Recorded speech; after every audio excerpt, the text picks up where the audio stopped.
Bon lundi à tous, madame, messieurs. C'est la revue des grandes semaine avec la presse que vous aurez à lire en kiosque également ce matin. La nouvelle expression parle de lutte pour les indépendances. La chute du dernier dirigeant de l'Union des populations du Cameroun, c'est à lire dans le dossier proposé par le tabloïd de la page 2 à la page 4. Le journal parle également du cardinal Toumi, les conseils du patriarche, à lire dans le dossier de la page 6 à la page 7. Et on s'intéresse aux obsèques sous haute sécurité. En tout cas, un impressionnant déploiement des éléments des forces de l'ordre a été donc observé à la cérémonie funèbre de la sœur d'Albert Zungrand. Le journal parle que tout cela s'est déroulé à Bahang, dans la région de l'Ouest Cameroun. On s'intéresse aussi taxes sur le téléphone avec Edmond Kouyaté, qui est un économiste et qui fait savoir qu'une telle méthode de prélèvement fiscal pourrait donc à terme présenter le risque de découragement des consommateurs. Apprend-on dans le numéro ce matin, page 10. Le journal a d'autres informations que je vous invite à lire, tout comme l'Œil du Sahel qui est en kiosque qui parle de rentrée 2020-2021. 65 000 étudiants attendus dans les universités du Grand Nord. C'est à lire en page 11. On parle également du courant électrique avec les délestages qui sont de retour dans les régions septentrionales. C'est en page 7 du journal. D'autres informations également dans le numéro de ce matin, tout comme le journal indépendant qui s'intéresse à l'actualité parlant de l'opération Épervier. Ces dossiers bloqués donc au tribunal criminel spécial. C'est donc ce qu'on découvre dans page 3 de ce numéro disponible en kiosque. On parle également des droits de l'homme avec René Emmanuel Sadi qui recadre les experts des Nations Unies. Dossier à lire de la page 5 à la page 7 du numéro disponible en kiosque, qui parle également de l'armée qui neutralise les séparatistes armés aussi. Donc parlant de la crise anglophone, c'est dans page 9 du journal. Le quotidien Le Jour, pour sa part, parle donc de Wongli Masaga, sa date de naissance 1936 et sa date de décès en 2020. Tout cela, qu'est-ce qu'il a pu faire entre-temps et qu'est-ce qu'il a réalisé comme action sur le terrain et il s'en va avec quoi concrètement? Ces éléments sont dans le dossier proposé par le journal Le Jour de ce matin et c'est la grande une de ce journal. Le journal indépendant ou intégration en tout cas parle donc de anti-colonialisme et lutte d'indépendance avec l'héritage du chef Guevara africain. C'est à lire dans le journal ce matin aussi, qui a d'autres informations que je vous invite à parcourir dans intégration. Mutation parle donc de mi-temps à l'école. Angoisse en plein temps, c'est le titre proposé par le tabloïd pour parler de l'ambiance qui règne 2 semaines après la rentrée scolaire dans plusieurs établissements. C'est à lire dans le dossier proposé par le tabloïd également ce matin. Et puis le journal Émergence qui en kiosque par le doctorat professionnel Jacques Famindongo sous la menace de poursuite judiciaire. C'est ce que le journal propose comme titre. Mais seulement après ces allégations, le ministre de l'enseignement supérieur botte en touche en tout cas ces différentes propositions et tout moins ce qu'il qualifie d'allégations en tout cas dans le journal. Ce matin, c'est Émergence qui parle aussi de la mort de Wongli Masaga, de la nécrologie dans le journal. C'est fait d'armes également dans le numéro disponible en kiosque ce matin. Le quotidien, le messager qui est disponible s'intéresse à l'enquête sur la crise à l'école des chefs. C'est l'ENAM bien entendu. Le journal fait savoir également, parlant notamment des taxes sur les téléphones, Cabral Libi prêt pour la marche. C'est ce que le journal propose également en page 4 ce matin. Le journal s'intéresse également à l'actualité dans les régions anglophones avec Ayoub Tabé. Les négociations seront donc difficiles. C'est ce que le journal propose en page 3. C'est à lire dans le quotidien Le Messager de ce jour. L'autre journal disponible en kiosque, c'est Repères qui s'intéresse à Emmanuel Ganou-Djoumessi, un magistère pavé de scandales. C'est ce que le journal propose également ce matin. C'est Repères qui le dit, avec d'autres informations aussi. Tout comme le journal L'Équation qui parle également ce matin de l'opération zéro accident sur nos axes routiers avec le ministère des Transports qui déploie notamment l'artillerie lourde. Selon bien sûr le tabloïd, il y a bien d'autres actions qui sont menées pour contrecarrer les actions sur le terrain. Le même journal s'intéresse aussi à la sécurité de l'aviation civile, donc avec cet investissement pour des solutions bénéfiques donc au système de sécurité de l'aviation civile. C'est à lire dans le journal ce matin également, c'est L'Équation qui a aussi d'autres informations. Le journal Le Soir hebdomadaire parle de débordement ou diabolisation même des hauts cadres de l'État. Quand un confrère suscite notamment notre admiration, c'est à lire dans le journal ce matin, c'est Émergence, c'est Le Soir hebdomadaire qui le dit. Et il y avait d'autres informations aussi. Donc, autorité aéronautique, on parle notamment du ministère des Transports qui fait le point sur l'état de sécurité ce matin également dans le journal, disponible en kiosque aussi. Le journal Cameroun Tribune parle donc d'investissement public, plus de 230 000 emplois en 2020. Le chiffre représente notamment les prévisions qui ressortent d'une étude présentée par le ministre ou le ministère de la Formation et de l'Emploi et de la Formation professionnelle, le Bureau international du travail. Et pour cette année marquée donc par la crise du Covid-19, la revue de tout cela, c'est dans le dossier proposé par le journal Cameroun Tribune de ce matin, tout comme le journal L'économie qui s'intéresse à la taxe sur les téléphones portables, notamment les téléphones et notamment les tablettes aussi, parlant donc de ce gouvernement. Peut-il donc reculer? C'est une question que se pose le journal et d'autres informations. Les réponses sont contenues dans le dossier proposé par le tabloïd de ce matin et le journal est disponible en kiosque, tout comme d'autres tabloïds qui vont vous permettre d'être au parfum de l'actualité. Avec nous sur ce plateau, Donald Brice Kamga, bonjour. Vous arrivez ici un lundi. Oui, beaucoup de nos téléspectateurs, vous allez les surprendre ce matin. Fabien, bonjour. Bonjour à nos téléspectateurs. Donc, bonjour à Thierry Niopé, que je ne vois pas aussi souvent le lundi. Voilà, il est là tous les lundis. De toute façon, bonjour Thierry Niopé. Bonjour Flavien Dongo, bonjour également à Donald Brice Kamga. C'est un plaisir de le retrouver sur ce plateau un lundi à la place de Bernard Batana. Bonjour aux téléspectateurs de la revue de Gandon que je retrouve avec beaucoup de plaisir. Très bien, nous allons faire le tour. Comme vous le savez, la presse est largement revenue sur le décès de Wungli Masaga. Chacun, comme on l'appelait, commandant Kisamba, avec donc tout ce qui est contenu, le traitement réservé à cette autre actualité. On voit bien la nouvelle expression, le jour, qui consacre carrément toute une Wungli Masaga, 1936-2020. C'est le titre proposé par le tabloïd. Également, intégration qui parle donc de l'héritage du chef Guevara, africain, et on le présente ainsi. Donc, il est d'ailleurs contenu dans plusieurs tabloïds ce matin. Mort de Wungli Masaga, c'est le journal Émergence qui titre ainsi également. Oui, la presse lui consacre une bonne partie de ses pages ce matin, fort opportunément, puisque vous le savez, c'est une figure révolutionnaire qui a combattu aux côtés de l'Union des populations du Cameroun, qui était dans la clandestinité à l'époque et qui a gardé la tête sur les épaules en portant la branche armée de l'UPC. Je retrouve ce matin avec une certaine émotion son interview dans la Nouvelle Expression, une interview qu'il a accordée au journal en 2017. Le journal nous repropose ce matin ces belles pages de cette interview. Il évoque plusieurs sujets d'actualité, notamment sur la crise anglophone, en rappelant par exemple que sur ce qu'on appelle la question anglophone, les accords de Fumban de 61 n'ont pas été respectés et que c'est l'une des causes de ce qu'on appelle aujourd'hui la crise dans les régions du nord-ouest et du sud-ouest. C'est absolument une interview à Ali et à Reli. Voilà, Ali et Reli, et la nouvelle expression parle de lutte pour les indépendances. La chute du dernier dirigeant de l'Union des populations du Cameroun. Bon, si on peut l'appeler ainsi, notamment, Donald l'a souligné tout à l'heure, c'était quand même celui qui avait porté la branche armée de l'UPC, il est mort à 84 ans, ce qu'on ne dit pas beaucoup, et la presse ne l'évoque pas suffisamment, c'est qu'il est mort pratiquement dans l'indigence. Il était arrivé dans une situation où il avait de la peine à se nourrir et à se loger, alors qu'il a apporté du sien dans la lutte des indépendances, notamment de l'indépendance du Cameroun. Il a également, à un moment donné, quand il s'est rendu compte que le pouvoir en place au moment de la clandestinité, parce que après ces indépendances, beaucoup ont fui le pays, il était justement de cela. Et quand le président Biya a fait appel à toutes les forces vives qui se sont impliquées dans la lutte des indépendances, en demandant effectivement que tout le monde revienne au Bakaï. Il a cru à ce discours-là, il est revenu. Malheureusement, toutes ces promesses n'ont pas été suivies dans les faits.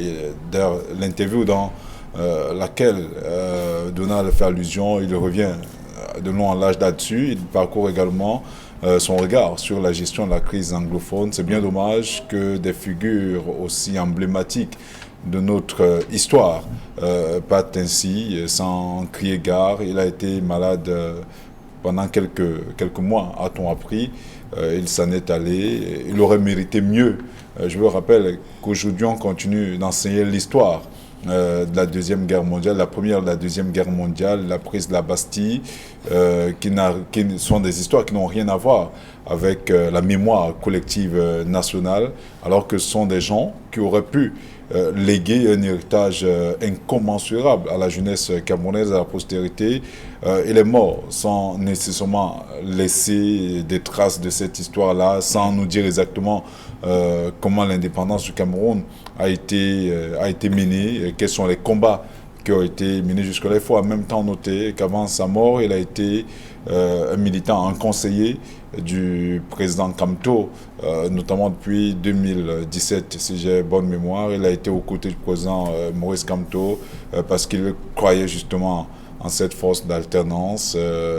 On espère simplement que la terre de nos aïeux lui sera légère. Très bien. Alors, Donald Biskangwa, Thierry Nyopa l'a évoqué, dans ces derniers moments, en tout cas, il s'est accroché. Je veux dire, il a voulu apporter sa contribution à la bonne marche même du mouvement pour la renaissance du Cameroun aussi.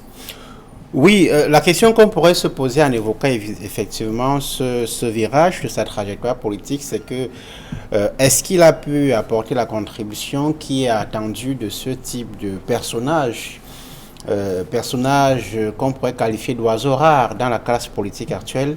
Thierry Nyopa l'a évoqué, il a été pendant quelques mois seulement conseiller spécial de Maurice Kamto, le président du MRC. Ce qu'on attend de ce type de figure révolutionnaire qui a l'expérience de la lutte politique, c'est qu'ils mettent en place des cadres au-delà de leur affiliation à des formations politiques à vocation partisane, c'est qu'ils lancent des cadres de concertation, des cadres de dialogue citoyen pour contribuer à la formation des jeunes loups politiques, des citoyens tout court, à la marche de la République, surtout à des moments tourmentés comme ceux que nous vivons. Il est parti avec tout ça et ça n'a pas été fait. C'est bien dommage. Et voilà. Donc on peut lire le dossier, oui, Thierry. Oui, Donald souligne quelque chose avec beaucoup d'emphase. Il aurait pu, il aurait dû. Mais surtout, malheureusement, que les circonstances dans lesquelles il vivait ne lui ont pas permis nécessairement d'arriver à cela. Il faut dire qu'ailleurs, ce sont des figures de proue qu'on encadre, qu'on accompagne, qu'on assiste, qu'on soutient même pour leur permettre de mener à bien ces cadres de réflexion-là, ce travail, au-delà d'être épistolaire, mais cognitif. Est-ce qu'on l'a suffisamment fait? Non, je vous l'ai dit tout à l'heure, il est mort pratiquement dans l'indigence. Il avait de la peine à se nourrir, de la peine à se loger pour quelqu'un qui a porté du sien. Il a porté même sur lui. Est-ce que la presse lui a accordé un traitement digne de sa classe? Malheureusement, c'est ce que je dis tout à l'heure, c'est ce que je disais. Nous sommes tous coupables, malheureusement. À la fois le gouvernement, la presse et toutes ces figures politiques, ces leaders de la société civile qui auraient... Je continue, ce sont des oiseaux rares, il y en a encore. Adam Damjo est parti, le commandant Kisamba s'en va également. Ils sont encore quelques rares. Le professeur, rappelez-vous, Moukoko Priso s'en est allé. Ce sont des figures comme celle-là qui ont porté la lutte et les combats des indépendants, de l'indépendance du Cameroun, qui sont progressivement en train de s'en aller. Vivement qu'il y ait un travail de fond qui devrait être mené là-dessus pour justement assurer cette mémoire collective-là. Parce que quand toutes ces personnes partiront, on a l'habitude de dire, un vieillard qui s'en va est une bibliothèque qui brûle. Ils partent malheureusement avec tous ces enseignements-là, avec toutes ces connaissances-là, alors que nous continuons à connaître très peu, ou nos enfants également à connaître très peu l'histoire de notre pays. D'accord. Alors, c'est un dossier que je vous invite à lire. Absolument, mais après ce que nous venons de dire, il faut quand même reconnaître que nous sommes dans un contexte... la politique est complexe, mais nous sommes dans un environnement politique encore plus complexe, gangréné par divers mots. Vous savez que lorsque vous avez un personnage d'un tel acabit, de ce type-là, qui a des idées révolutionnaires, des idées qui voient les choses autrement et qui a l'expérience du combat politique, dans notre environnement, il n'est pas exclu qu'on mette des moyens en jeu pour le canaliser, le contrôler. Donc on dirait le museler. De toutes les façons, le fait qu'il soit parti de l'UPC montre très bien la complexité du combat à partir de l'UPC. L'UPC, comme vous le savez, a dans l'âme le combat politique et si vous faites référence à l'actualité de l'UPC, vous verrez très bien que l'une des raisons pour lesquelles la formation politique n'arrive pas à émerger, c'est aussi parce que l'ordre gouvernement met tous les moyens en jeu pour cisailler la formation politique et créer les factions qui existent aujourd'hui. D'accord. Alors, donc on va lire le dossier dans la Nouvelle Expression et bien d'autres tabloïds aussi qui ont réservé un traitement selon notamment les tabloïds, selon les rédactions à ce grand homme qui s'en est allé.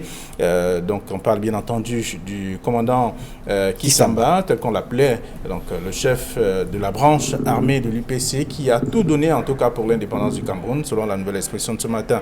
Alors, autre chose à lire dans la presse, il y a Mutation qui parle justement des mi-temps à l'école, l'angoisse en plein temps. Oui, c'est un modèle d'apprentissage qui expérimente depuis la reprise des cours en ce début de mois d'octobre dans l'enseignement secondaire.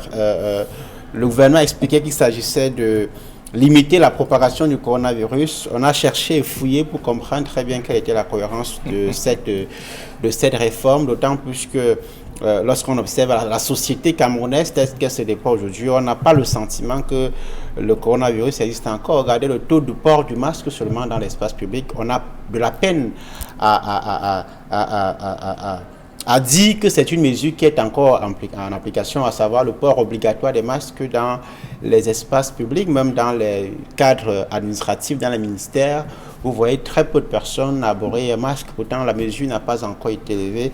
Le ministère de l'enseignement secondaire a expliqué que l'école, les campus scolaires sont des cadres à fort risque de contamination et que le passage à ce modèle de mi-temps dans l'enseignement des cours était tout à fait incontournable. Bon, on attend de voir. Évidemment que l'application de cette mesure est butée à un certain nombre de contraintes, comme les contraintes d'ordre matériel et d'ordre matériel humain, parce que ça demande plus de bancs, plus de salles de classe, plus d'enseignants, notamment dans les grands centres urbains où il y a un déficit important à la fois en nombre en salles de classe, mais également en enseignants, où les effectifs sont souvent très importants. Alors, mais aussi pour les parents, c'est une contrainte parce que si vous avez l'habitude de faire partir les enfants le matin et qu'à midi, c'est à midi qu'ils doivent partir, souvent vous n'êtes pas là, ça complexifie la gestion de la progéniture pour ce qui est des parents. Alors, je voudrais rappeler, nous qui arpentons les couloirs des formations sanitaires, notamment des centres de prise en charge de cette pandémie, des spécialistes rappellent ou alors informent que la maladie pourrait ressurgir. Donc, il y a plusieurs cas depuis quelques temps, on enregistre dans les structures sanitaires, mais on ne fait pas beaucoup écho.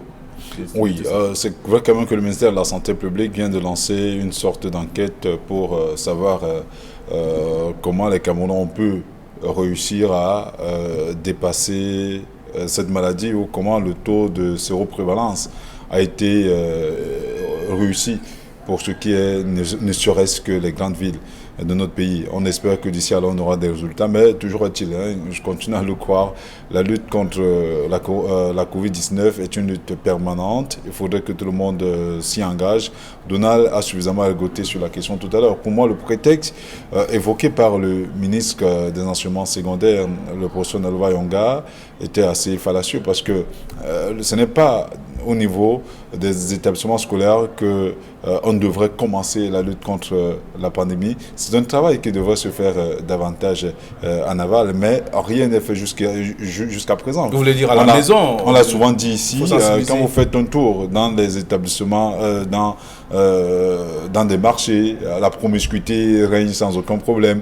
Faites un tour sur les différentes artères de nos villes. À la limite, personne ne porte le masque. Rares sont les Camerounais qui réussissent encore la prouesse le faire. Il faudrait justement que l'on comprenne à partir de là que si vous réussissez à vivre dans cet environnement-là sans jamais porter le masque, sans jamais adopter les règles barrières, notamment la distanciation sociale, le lavage systématique des mains, ce n'est pas à l'école que vous viendrez appliquer ces mesures-là parce que vous aurez certainement contracté la maladie en aval. Donc, on aurait continué certainement à cultiver ces enseignements-là, cette communication-là et également les parents que nous sommes devraient également s'impliquer dans la lutte permanente ou dans l'information, dans la sensibilisation permanente de notre progéniture afin de l'amener à porter nécessairement le masque parce que si on s'attend à ce que ce n'est qu'à l'école que cela se fasse, moi je crois que c'est un combat mené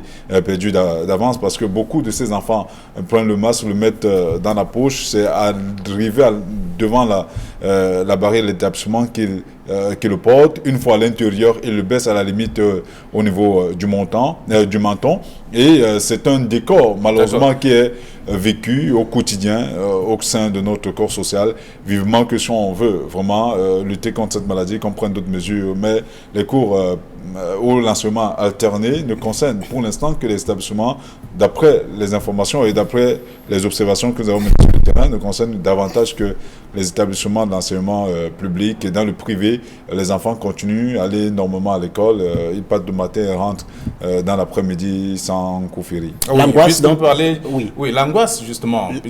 L'angoisse dont parle Mutation, c'est aussi l'angoisse à la fois du corps enseignant et du personnel administratif et des responsables d'établissement où cette réforme de la mi-temps est appliquée, puisque les enseignants ont l'habitude d'avoir, je crois, 15 heures de cours par semaine. Aujourd'hui, on est à plus de 20 heures. Est-ce que le gouvernement a annoncé une prime à l'endroit des enseignants? Ne riez pas, ils le méritent, mon cher Flavien Valo. Ce n'est pas encore le cas. En tout cas, Thierry me dira si j'ai manqué cette information sur une prime éventuelle qu'on aurait accordée aux enseignants qui ne sont pas les mieux traités dans notre environnement et qui subissent toutes sortes d'humiliations. Au-delà de ça, les proviseurs ne le disent pas, mais ils sont peinés par cette réforme qui entre en vigueur sans que les préalables qui auraient été nécessaires, notamment l'augmentation du nombre de tables de classes, d'enseignants. Beaucoup d'entre eux se battent comme ils peuvent avec les fameux vacataires qui ont souvent de la peine à toucher leur salaire, qui se paye souvent à leur tête. Et voilà. Donc, on a évoqué tout cela, on a parlé de l'angoisse et notamment l'angoisse à plein temps dans des formations, dans des établissements scolaires. C'est d'ailleurs ce que le journal évoque ce matin, Mutation, parlant de mi-temps à l'école. Et là, on a également évoqué la question de la prise en charge du Covid-19 et de la résurgence, entre guillemets, en tout cas annoncée par certains spécialistes de la santé. Le journal L'Œil du Sahel ce matin propose tout un dossier avec une interview accordée à Willy Bilongui, qui est d'ailleurs chef section unité prise en charge du Covid-19 dans la région du Nord, qui fait savoir quand même que la région du Nord est celle qui a le plus fort taux de décès du Covid-19. Alors, j'ai parcouru rapidement cette interview. Je crois que le chef unité prise en charge Covid parle de 13 décès dans le Nord jusqu'en octobre, avec 194 cas de coronavirus enregistrés. J'ai de la peine à comprendre pourquoi il indique que c'est la région la plus touchée. Sauf si je ne comprends pas très bien. Je crois que le littoral est à plus de près de 100 cas et plus aujourd'hui. Le centre littoral, ouais, sont les 3 régions les plus contaminées. Et également en termes de décès, les chiffres sont assez importants dans ces 3 régions. En tout cas, le Nord, pour ce que je sais, a une vitesse de propagation, de contamination qui est très importante d'après les confrères qui ont travaillé spécifiquement sur l'évolution de la maladie dans les régions septentrionales. Mais pour ce qui est du taux de décès, j'ai de la peine à comprendre pourquoi le journal titre ce matin que c'est la région qui a le plus fort taux de décès. Je note en passant que l'article a été fait par une stagiaire. Je suppose que on peut comprendre. Vous comprenez quoi? Vous êtes dans la presse, cher ami. Non, mais en réalité, au-delà de ce que cet article a été rédigé par... D'ailleurs, c'est une interview. Hein. C'est une interview. Il faut préciser. Voilà, c'est une interview. Cela ne dépend pas nécessairement de la stagiaire. Le paragraphe où l'interviewé aurait dû évoquer le taux de décès, c'est ce paragraphe que j'ai lu et il parle bien de 13 décès, 195 cas de contamination. Donc la faute n'incombe pas à la stagiaire, mais plutôt au secrétaire de rédaction, ou au chef d'agence. Voilà. En tout cas, vous aurez l'occasion de lire et comprendre pourquoi on a parlé du fort taux de décès liés donc au Covid-19 dans cette partie du pays. C'est en page 12 du journal Émergence de ce matin. J'allais dire L'Œil du Sahel. L'Œil du Sahel, voilà, de ce matin. Alors, aujourd'hui, Émergence parle justement de doctorat professionnel. Famine Dongo sous la menace de poursuites judiciaires. C'est ce que le journal propose en faisant allusion justement à de nouvelles, ou alors c'est un nouvel assaut pour contrecarrer les actions du ministre sur le terrain. Concernant ce doctorat controversé, on parle donc de ces derniers qui estiment que le ministre a délesté donc ces personnes de pratiquement 500 millions de francs CFA. Et chacun a pu donner quelque chose. Ça a donné le montant que la presse propose ce matin. C'est un doctorat controversé. Oui, c'est un doctorat controversé et qui a opposé deux universitaires, le recteur de l'université Yaoundé 2, Adolphe Inkwaché, et l'actuel recteur de l'université de Douala, le professeur Magloire Ondoa. Sur le plan scientifique, moi j'ai aimé ce débat, un débat entre des intellectuels de haut vol. Il est important que dans l'université, en tout cas, la marque de fabrique de l'université, c'est le débat contradictoire, le débat scientifique sur des questions d'intérêt national, des questions scientifiques. Et ce type de débat, effectivement, permet d'éclairer, mais également permet de sensibiliser. En tout cas, on a vu que sur la question du doctorat professionnel, le CAMES s'était prononcé, indiquant que dans la sous-région CEMAC, il n'y a pas encore de disposition donnant libre cours à l'organisation du doctorat professionnel. Le ministre lui-même avait à l'époque indiqué sa position, à savoir que ce doctorat-là n'était pas encore réglementaire, même si certains indiquent que si on a dans le système licence, master, doctorat, des licences professionnelles, des masters professionnels, pourquoi ne pas avoir un doctorat professionnel? Le débat restait ouvert. Ces étudiants, une dizaine, je crois, qui avaient payé les frais d'inscription et les frais de formation pour le doctorat professionnel, aujourd'hui revendiquent le remboursement de ces frais-là. Et c'est la menace qu'il brandit aujourd'hui au ministre de l'Enseignement supérieur, à qui il menace de porter plainte. Alors, donc, Ibotan touche toutes ces allégations, selon notamment le journal. Apprend-on. Je crois que Donald était assez disert là-dessus. Je crois que face à un impératif comme celui-là, l'État ou le ministère devrait simplement veiller à ce que l'argent de toutes ces personnes soit simplement remboursé, parce que le débat reste court. Dans la sous-région, on ne parle pas encore de doctorat professionnel, on est encore au niveau de la licence. Il faudrait que l'on aille peut-être au-delà. Je vous rappelle que le Cameroun n'est pas une sorte de nomasla. Nous ne vivons pas en vase clos. On vit effectivement avec les pays de la sous-région. Il faudrait bien que, même au niveau de l'enseignement, qu'il y ait effectivement cette adéquation-là, que l'on souhaite effectivement, même au niveau économique. Donc, je crois que pour taire définitivement ce débat, en attendant que toutes les éminences grises s'asseyent pour trouver une solution définitive au niveau sous-régional, parce que moi je crois qu'on devrait aller au-delà. Donald a parlé tout à l'heure du CAMES qui s'est prononcé sur la question. Il faudrait donc que toutes ces éminences grises s'asseyent pour diverger autour de cette question-là et voir quels sont les mécanismes qui pourraient aboutir justement à la formation de ces doctorants professionnels là. Parce que pour l'instant, tel n'est pas encore le cas au niveau de la sous-région. L'initiative au début avait été saluée par le ministère de l'enseignement supérieur, mais face au blocage, je crois que le professeur Pham Ndongo a fait un rétropédalage, et aujourd'hui, je crois que on devrait simplement rembourser toutes les personnes qui ont eu à souscrire, qui ont eu à s'inscrire pour l'obtention de ce doctorat professionnel-là. D'accord. Alors, donc est-ce qu'on peut imaginer que le ministre n'était pas informé que les étudiants étaient formés en doctorat professionnel à Yaoundé 2, Jean d'autres fois? Il était forcément au courant, de toute façon, puisqu'il est la tutelle. Si il n'était pas au courant, ce serait une faute grave. En tout cas, le journal La Nouvelle Expression ce matin parle de taxes sur le téléphone. C'est un autre sujet qui fait débat aussi dans la plupart des tabloïds ce matin. Donc, le journal fait Edmond Kouyaté, qui est un économiste, rappelle quand même que ça pourrait mettre à mal les acteurs, les consommateurs beaucoup plus. Et c'est d'ailleurs ce qui est dit dans le journal. Et là, le journal économique qui parle de ce même sujet nous apprend que le gouvernement pose une question. Est-ce que le gouvernement peut reculer face à toute cette pression que l'on observe sur le terrain? Et là, le messager de ce matin nous apprend que Cabral Liby entend marcher à la suite notamment de ces multiples actions qui sont, ou alors des récriminations évoquées par les consommateurs. Le principal reproche que l'on fait au gouvernement, c'est, entre guillemets, de fuir ses responsabilités dans le cadre de la collecte des taxes, dans le cadre de ce qu'on appelle l'élargissement de l'assiette fiscale.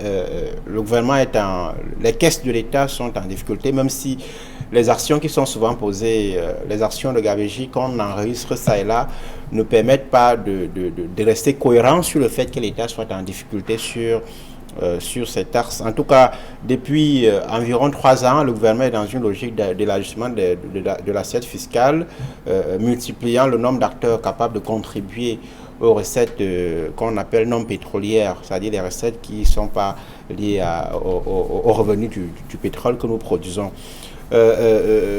Les douanes sont citées chaque année quasiment par la CONAC, la Commission nationale anticorruption, comme un secteur où la corruption est fortement installée.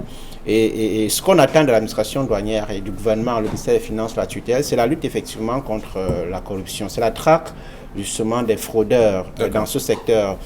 Au lieu de s'y attaquer, on s'est replié très rapidement sur le consommateur qui est à la merci des acteurs.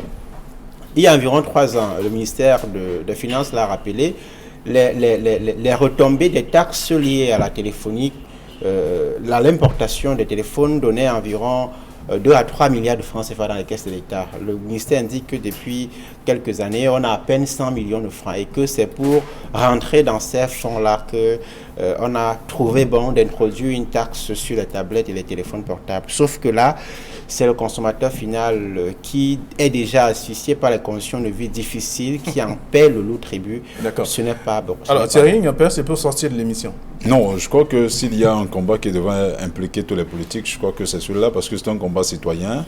Donald l'a relevé tout à l'heure, l'État a perdu pratiquement près de 2,5 milliards de recettes douanières à ce niveau, parce que justement, à cause de la porosité de nos frontières, à cause de l'incapacité de ces agents de douane à contrôler tous ces appareils qui, je vous rappelle, des kilos peuvent tenir simplement dans une valise et beaucoup plus peuvent se mettre facilement dans des sacs de voyage sans que cela ne soit suivi. Il faudrait donc, l'État a trouvé bon, en fait, à prêcher par la facilité en décidant simplement de facturer au consommateur, le consommateur final, tout en vous rappelant effectivement qu'à l'époque, quand cela était dédouané, cela passait nécessairement, il y avait beaucoup de frais qui étaient impliqués à ces appareils de communication là. Malheureusement, alors, il faudrait que les politiques, les politiques qui sont associations impliqués, des consommateurs et les autres s'impliquent davantage là-dessus. De cette formation du PCRN qui dit qu'il va marcher en même temps donc pour protester contre cette nouvelle taxe. Merci à vous. Vous aurez l'occasion de lire la presse si vous faites un tour en kiosque ce matin. Et je vous laisse d'ailleurs le soin. Je vous souhaite une très bonne journée. À demain, 9h20 pour l'édition deuxième de la semaine.